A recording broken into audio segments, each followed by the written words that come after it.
Itu gimana untuk parentingnya untuk Sienna tuh kayak gimana untuk Kak Marshanda sendiri? Kalau dari aku sih lebih kayak menjadikan diri aku sebagai sahabat buat Sienna ya, supaya dia nggak ngeliat ibunya tuh kayak wah kalau aku cerita terlalu terbuka nanti ibu marah. Jadi aku pengen dia tuh open sama aku tentang apapun. Jadi aku menempatkan diri sebagai ibu yang membimbing tapi sebagai kayak temen juga gitu. Kak, mungkin gimana sih pertama kali Sienna pakai kerudung itu perasaannya gimana? Perasaannya senang. Terus udah gitu dia juga cerita kalau awalnya kan karena dia itu ngecat rambut, terus udah gitu nggak boleh sama sekolahan pas dia kan ngecat rambut pas liburan.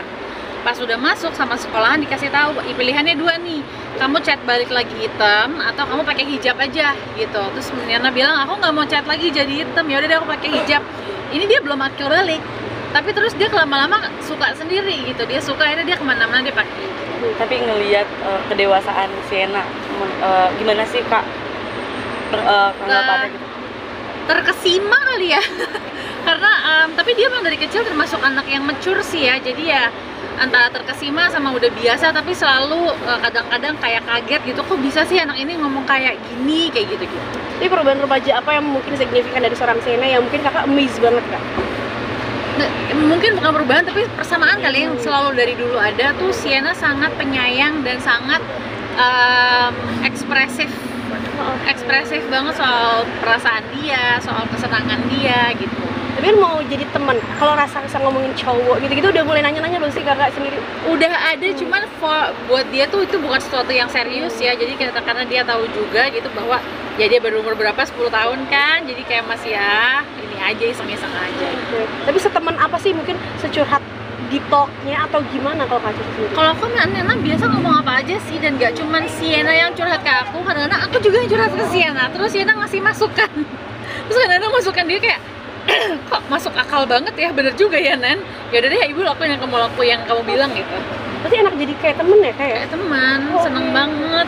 Berarti sedekat itu ya Kak? Iya dekat. Nah kalau sekarang ini makin dekat gak sih Kak, kayak suka ngejemput Sienna di sekolah? Ya, kalau sekarang kan aku tadinya kan cuma weekend doang ketemu, sekarang aku udah bisa weekday Senin sampai Jumat. Aku kalau mau jemput Sienna sekolah, pulang dia sekolah, aku jalan-jalan sama dia itu udah bisa. Jadi ya udah seperti normal lah. Tapi tanya Jennifer ada nggak satu momen kayak ternyata anak gue udah remaja ya, udah sering banget. Itu gimana oh Kak? Ada nggak? Pokoknya ini momen-momen yang dia cerita kayak ibu aku baru ngalamin ini nih, sesuatu yang sangat berkesan gitu. Dia cerita ke aku gitu kayak oh my god ibu seneng banget dengernya. Terus kayak ibu kita harus nonton Taylor Swift bareng, kita nonton konser, kita cari tiketnya bareng yuk, aku pengen banget nonton sama ibu, kayak gitu-gitu. Terus kayak dia bilang ibu tau nggak kalau misalnya ibu dapet tiket Taylor Swift di Singapura, katanya ayah kita pergi berdua aja nggak apa-apa, tapi nanti ayah ikutan juga, cuman ayah jalan-jalan sendiri katanya gitu. Jadi ya ekspresif kayak kakak banget berarti ya? Iya, seru banget ya? Iya. Oh, oke. Tapi banyak gak sih orang yang nanya kayak gimana sih cara bikin anak tuh sedekat itu dan kayak bisa terbuka itu, apalagi anak remaja sekarang kan susah banget kayak Kak untuk ngobrol sama orang tuanya, itu gimana? Dari kecil aku banyak ngajak bercanda kali ya, terus kayak emang aku santai gitu. Kalau dia kayak lagi ngerasa nggak nyaman dan dia nggak mau cerita juga aku nggak paksa, jadi dia sebebasnya aja lah gitu. Dia lagi merasanya tuh pengen cerita apa. Oke, tapi ada gak sih sisi protektif gitu dari kakak? Sisi protektif lebih kayak ngasih tahu kali ya, lebih kayak ngebilangin baik-baik aja bahwa yang ini kayak ibaratnya do's and don'ts-nya dalam kehidupan ini di umur kamu ini tuh ini dan itu gitu.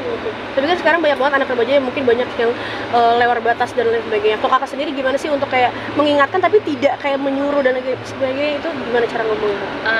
Dari lewat hal-hal kita ngelihat cerita orang, misalnya kita ngelihat berita, terus kayak ngelihat nonton film, terus kayak aku biasanya menjadikan itu jadi contoh. Karena kan saat kita ngelihat cerita hidup orang lain, kita santai suasananya, nggak yang serius kayak nasihatin, ceramahin gitu kan. Jadi itu aku jadikan contoh, ini Nen kalau kita menjalaninya seperti ini tuh bisa jadi kayak gini. Nah itu aku jadikan momen untuk ngasih tahu dia. Nah mungkin sekarang Kak Marshanda juga ada Mars Tip nih, itu mungkin seperti apa sih Kak? Ya itu kayak konten di Instagram aku yang aku sering posting rutin.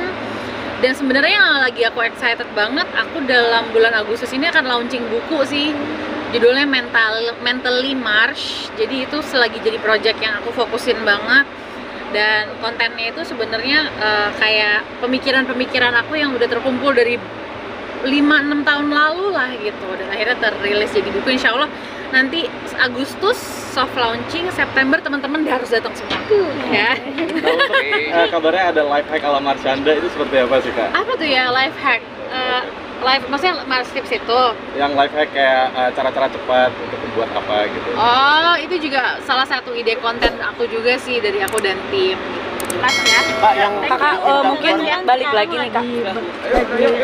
mohon apa ya? Terima kasih.